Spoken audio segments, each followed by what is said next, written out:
कि मैं जल जंगल ज़मीन और प्लास्टिक मुक्त भारत के लिए एक साइकिल यात्रा कर रहा हूँ। उद्देश्य से मैं कटनी से शुरू करके तो मैंने बिजरागढ़ और बड़वारा ये 2 विधानसभा में मैंने जाके प्लांटेशन किया सभी ग्राम पंचायतों में, और मैंने पीपल और बरगद के पौधे लगाए। अगर हमारी पीढ़ी सोचे कि आपने क्या किया है तो हम उनको बता सकें कि भाई हमने आपको शुद्ध वातावरण, शुद्ध हवा और शुद्ध एक एनवायरनमेंट दिया है।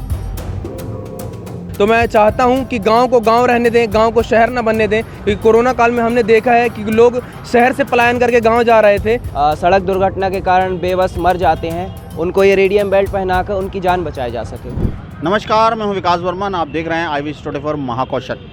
कटनी जिले के कलेक्टर ने जिस तरीके से जल अभाव ग्रस्त जिले को घोषित कर दिया है, जिस तरीके से देखा जाए इस भीषण गर्मी को देखते हुए इसका निर्णय लिया गया है, और कलेक्टर ने जो कि इस तरीके से देखा जाए, कलेक्टर लगातार ये चीज़ को देखा जाए तो जल बचाने के लिए मुहिम छेड़ दी है। वहीं कटनी जिले के युवा वर्ग के लोग भी हैं जो शहर के अलावा मध्य प्रदेश ही नहीं पूरे भारत देश का भ्रमण करते हुए save the tree save the life को लेकर, जो कि वाटर बचाने के लिए उद्देश्य से ये देश भ्रमण के लिए निकल चुके हैं। और कटनी जिले की में देखा जाए तो अभी तक इन्होंने बिजरावगढ़ से ये शुरू किया था, अभी ये कटनी पहुंच चुके हैं, जो कि पूरी भारत देश ये साइकिल से भ्रमण करेंगे। हमारे साथ अवनव जी मौजूद हैं, उनसे हम बात करने की कोशिश करेंगे। अवनव जी, जिस तरीके से देखा जाए save the tree save the life, जिस तरीके से आप एक मुहिम को लेकर पूरे कटनी जिला ही नहीं पूरे भारत देश का भ्रमण करने वाले हैं, क्या है आपका मकसद? सभी को नमस्कार, मेरा नाम अभिनव है और मैं कटनी मध्य प्रदेश से हूं। जैसा कि भैया ने बताया कि मैं जल जंगल ज़मीन और प्लास्टिक मुक्त भारत के लिए एक साइकिल यात्रा कर रहा हूं, तो इसी माध्यम से मैंने ऑलमोस्ट इंडिया वैसे मैंने पूरा कवर कर लिया है, और मैं चाहता हूं कि दिया तले अंधेरा ना हो, इसीलिए मैं सोच रहा हूं कि हमारे ज़िले को भी हम हरा भरा करें।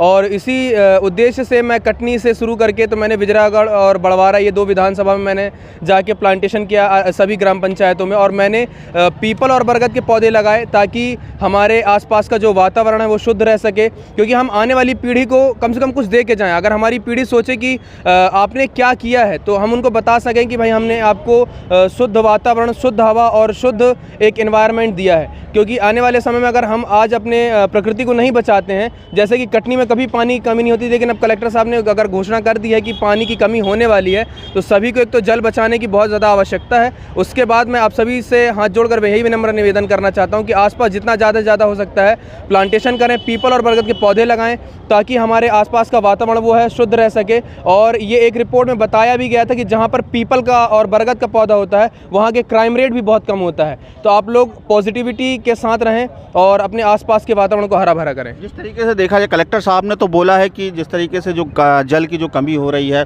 और पूरे ज़िले को जिस तरीके से देखा जल अभावग्रस्त जहर बोला पूरे ज़िले को घोषित कर दिया है। और देखा जाए तो जिस तरीके से आप पूरे भारत देश का भ्रमण कर चुके हैं वैसे अन्य मुद्दों को लेकर, अभी जो सेव ट्री और सेव लाइफ को लेकर आप ये मुहिम छेड़ी है, तो अभी तक आप लोगों ने कहाँ घूमे हैं आप? मैं अभी कटनी से शुरू करके मैंने बड़वारा मैंने कवर किया है, बिजरागढ़ कवर किया है, और अभी मैं वहाँ से होते हुए अभी कटनी आया हूँ। और कटनी के जो भी आसपास के ग्राम पंचायत हैं वहाँ पर जाके और मैं क्या बोलते हैं प्लांटेशन कर रहा हूँ। हर जगह जाके सरपंच से मिलता हूँ, उनको बताता हूँ, और गांव के लोगों को मैं मोटिवेट करता हूँ कि आप लोग, गांव का इन्वायरमेंट तो वैसे अच्छा है, लेकिन गाँव के लोग भी अब वेस्टर्नाइजेशन के चक्कर में जो पेड़ों को काट रहे हैं और अपने अपने बड़े बड़े कॉन्क्रीट की बिल्डिंग खड़ी कर रहे हैं। तो मैं चाहता हूँ कि गाँव को गाँव रहने दें, गाँव को शहर न बनने दें, क्योंकि कोरोना काल में हमने देखा है कि लोग शहर से पलायन करके गांव जा रहे थे। अब लोग गांव के लोगों को भी गांव के लोग भी गांव को अब गांव नहीं रहने दे रहे हैं, शहर बना रहे हैं। तो आप सभी से मैं यही गुजारिश करना चाहता हूं, गांव को गांव रहने दें और आसपास के वातावरण को हरा भरा करें।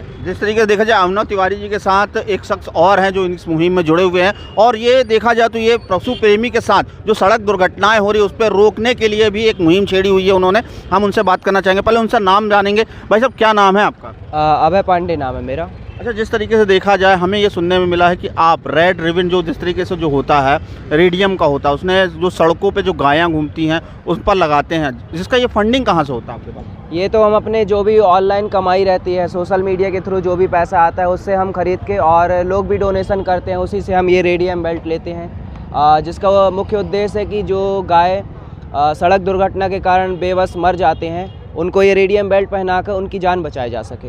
जिस तरीके से देखा जाए, आप कब से ये कर रहे हैं? ये लगभग मैं 2.5-3 महीने से कर रहा हूँ। प्रयागराज के बाद मैंने देखा कि बहुत ज़्यादा एक्सीडेंट हो रहे हैं, इसी से मेरे को प्रेरणा मिली, और जब से मैं ये और मेरे साथी भी कर रहे हैं साथ में। देख सकते हैं आप, हमारे साथ दो युवा पीढ़ी के लोग थे जो उन्होंने ये मुहिम छेड़ी थी। आप देख सकते हैं मेरे पीछे, ये इसी साइकिल से पूरा भारत भ्रमण करेंगे, जो कि देखा जाए इनके पास एक ट्री भी है जिसको उन्होंने गिफ्ट भी किसी ने किया है। और देख सकते हैं आप, ये साइकिल है, इससे ही पूरा भारत भ्रमण करेंगे और ये संदेश दे आएंगे कि जिस तरीके से जो वाटर है, जो लेवल है, उसको पूरा करने के लिए जैसे पेड़ लगाएं, वाटर सेव करें। आप देख रहे थे IVS 24 महाकौशल। हमारे चैनल को लाइक, सब्सक्राइब एंड शेयर करना ना भूलिएगा।